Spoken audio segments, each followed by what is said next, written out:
யாராவது ரெண்டு பேர் வாங்கடா. சார் சார் நான் வரேன் சார் படிச்சுட்டு இருக்கேன்.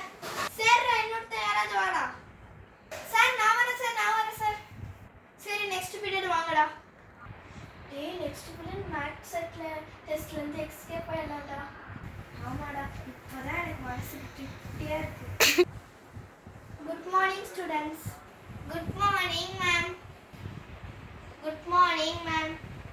இன்னும் 5 நிமிஷம் டெஸ்ட் வைக்க போறேன், ரிவைஸ் பண்ணிக்கோங்க. Shall I get in ma'am? Yes, come in. Thank you ma'am. Ma'am PT sir அவங்க ரெண்டு பேரையும் கூப்பிட்டு வர சொன்னாங்க ma'am. Ma'am PT sir கூப்பிடுறாங்க ma'am, போயிட்டு வரேன். Yes ma'am, என்னையும் கூப்பிட்டாங்க ma'am. நீங்க ரெண்டு பேரும் வேணா போய் உட்காருங்க, நான் வேற யாராவது அனுப்பிச்சு விடுறேன். தம்பி இவங்க மேத்ஸ் எக்ஸாம்ல ஃபைல், அவங்க ரெண்டு பேரையும் அனுப்பிச்சு விடுறேன், அவங்க ரெண்டு பேரும் கூப்பிட்டு போ. Okay ma'am. சரி ஓகேடா, மேம் கூப்பிடுறாங்க போகலாம். சரி ஓகேடா. சரி வாடா போகலாம். சரி வாடா போகலாம். ஓகே மேம், போயிட்டு வரேன் மேம். மேம் நானும் போயிட்டு வரேன் மேம். Thank you ma'am. ஐயோ போச்சுடா. ஆமாடா போச்சுடா.